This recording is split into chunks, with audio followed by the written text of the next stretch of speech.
નમસ્કાર દોસ્તો, શાંતિશ્રમ ન્યૂઝમાં આપનું સ્વાગત છે। બનાસકાંઠા જિલ્લામાં 77મા પ્રજાસત્તાક પર્વની જિલ્લા કક્ષાની ઉજવણી નવનિર્મિત ઓગળ તાલુકાના થરા ખાતે કરવામાં આવી હતી। જિલ્લા કલેક્ટર મિહિર પટેલે ધ્વજવંદન કરી રાષ્ટ્રધ્વજને સલામી આપી હતી। આ પ્રસંગે જિલ્લા પોલીસ વડા પ્રશાંત સુંબે પણ ઉપસ્થિત રહ્યા હતા અને કલેક્ટર સાથે પોલીસ પરેડનું નિરીક્ષણ કર્યું હતું।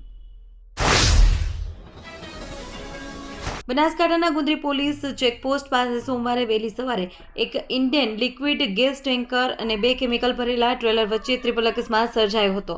સદનસીબે ત્રણેય વાહનોના ચાલકોનો આબાદ બચાવ થયો હતો। પાંથાવાડાથી રાજસ્થાન તરફ જઈ રહેલું ઇન્ડિયન ગેસ ભરેલું ટેન્કર ગુંદરી પોલીસ ચેકપોસ્ટ નજીક રોડ પર આવેલા મોટા બમ્પ પર અચાનક બ્રેક મારતા તેની પાછળ આવી રહેલા 2 કેમિકલ ભરેલા ટ્રેલર સાથે ધડાકાભેર અથડાયા હતા। યાત્રાધામ અંબાજીમાં આઈ શ્રી ખોડિયાર માતાજી જયંતિની ધૂમધામથી ઉજવણી કરવામાં આવી હતી। આ પ્રસંગે ખોડિયાર માતાજીને 111 પ્રકારના વ્યંજનોનો અન્નકૂટ ધરવામાં આવ્યો। ભક્ત દ્વારા વિશેષ હોમ હવન અને નગરમાં વિશાળ શોભાયાત્રાનું પણ આયોજન કરાયું હતું। જગતજનની જગદંબાનું ભવ્ય શક્તિપીઠ અંબાજી દેશ વિદેશમાં વિખ્યાત છે।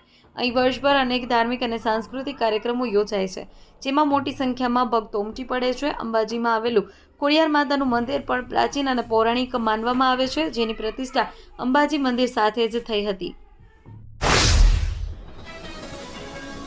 ડીસા મુંડેઠા હાઈવે પર બિલડી નજીક રતનપુરા સીએનજી પેટ્રોલ પંપ પાસે ગણતંત્ર દિવસના રોજ એક ગંભીર માર્ગ અકસ્માત સર્જાયો હતો। ટ્રેલર અને ક્રેટા કાર વચ્ચે થયેલી દુર્ઘટનામાં એક વ્યક્તિનું ઘટના સ્થળે મોત થયું છે અને 3ને ઈજા પહોંચી છે। પ્રાથમિક માહિતી મુજબ એક ટ્રેલર રોડની બાજુમાં બગડીને ઊભું રહી ગયું હતું। પાછળથી આવી રહેલી ક્રેટા ચાલકને સ્ટીયરિંગ પરનો કાબુ ગુમાવ્યો હતો, જેને કારણે કાર ટ્રેલરના પાછળના ભાગે ધડાકાભેર અથડાયું હતું। દિયોદર પંથકમાં શિક્ષણનું અનેરું ધામ એટલે Shri Tapasvi college of nursing તેમજ શ્રી તપસ્વી આર્ટ્સ કોલેજ, જ્યાં છે સંપૂર્ણ AC, CCTV, wifi, digitally updated campus, BSc nursing સહિતના અનેક કોર્સમાં આજે જ પ્રવેશ માટે સંપર્ક કરો। Tapasvi college of nursing, Deodar. અંબાજીના ગબ્બર પર્વત પર આવેલ માતાજીના ઝૂલા મંદિરને 77મા પ્રજાસત્તાક દિવસની ઉજવણીના ભાગરૂપે તિરંગાથી શણગારવામાં આવ્યું હતું। આ પ્રસંગે મંદિર પરિસર અને માતાજીને પણ તિરંગાના રંગોથી સજાવટ કરાઈ હતી। શક્તિ, ભક્તિ અને આસ્થાના ત્રિવેણી સંગમ સમાન આ જગતજનની અંબાનું ધામ અંબાજી દેશ વિદેશમાં વિખ્યાત છે। દરરોજ હજારો ભક્તો માતાજીના દર્શનાર્થે આવે છે અને આશીર્વાદ મેળવે છે। વાવથરા જિલ્લાના ધરણીધર અને વાવ સરહદી વિસ્તારમાં ઠંડીનો પ્રકોપ વધ્યો છે। 2 દિવસ પહેલા વાદળછાયા વાતાવરણ અને વરસાદને છાંટા પડ્યા બાદ તાપમાનમાં નોંધપાત્ર ઘટાડો જોવા મળ્યો છે।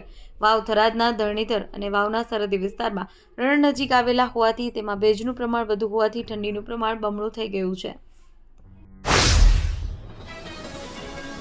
બનાસકાંઠાના ઓગળ તાલુકાના થાણા ગામમાં મહાસુદ સાતમ નિમિત્તે ચામુંડા માતાજીના મંદિરે વાર્ષિક ઉજાણીનું આયોજન કરવામાં આવ્યું હતું। આ પરંપરાગત ઉત્સવમાં મોટી સંખ્યામાં ગ્રામજનો અને આસપાસના વિસ્તારમાંથી ભક્તો ઉમટી પડ્યા હતા।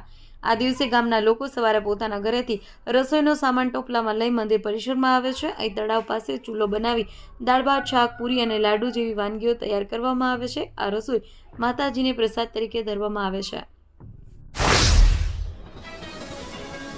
ડીસા તાલુકાના કણજરા ગામે ઠાકોર સમાજની એક મહત્વપૂર્ણ ખાટલા બેઠક યોજાઈ હતી। બેઠક આગામી 26 તારીખે ગાંધીનગર ખાતે યોજાનાર ઠાકોર સમાજના વિશાળ મહાસંમેલનને સફળ બનાવવાના હેતુથી યોજવામાં આવી હતી। ઠાકોર સેનાના પ્રદેશ સલાહકાર રાયકર જણજી ઠાકોરજાના અધ્યક્ષસ્થાને યોજાયેલી બેઠકમાં સમાજના મોટી સંખ્યામાં આગેવાનો, યુવાનો ઉપસ્થિત રહ્યા હતા।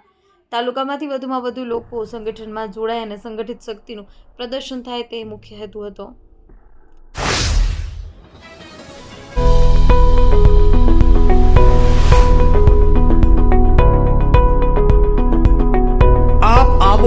આજે દિયોદરમાં બનાસ ડેરી સંચાલિત ઉમંગ મોલમાં જ્યાં આપને મળશે બનાસ ઘી, બનાસની ચા, નવરસ તેલ સહિતની જીવન જરૂરિયાત તેમજ કરિયાણું તથા કોસ્મેટિક ચીજ વસ્તુઓ તેમજ પશુઆહાર સામગ્રી મળશે।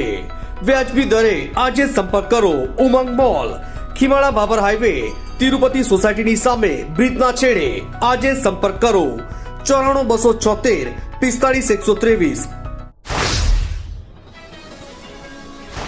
પાટણ શહેરમાં મોતીસા દરવાજા બહાર આવેલા ખોડિયાર માતાજીના મંદિરે મહાસુદ આઠમના રોજ માતાજીનો પ્રાગટ્ય દિવસ ભક્તિભાવપૂર્વક ઉજવાયો હતો.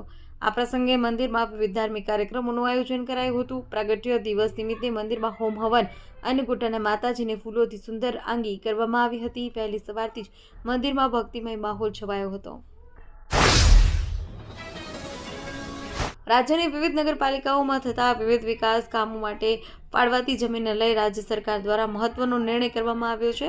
11 પ્રકારની વિવિધ પાયાની સુવિધા માટે પાલિકાઓને સરળતાથી જમીન ફાળવવા માટે નિર્ણય કરવામાં આવ્યો છે. અત્યાર સુધી ચંદ્રીના 25 થી 50% રૂપિયા ભરવા પડતા જે હવે એક પણ રૂપિયો ભર્યા વગર મળશે.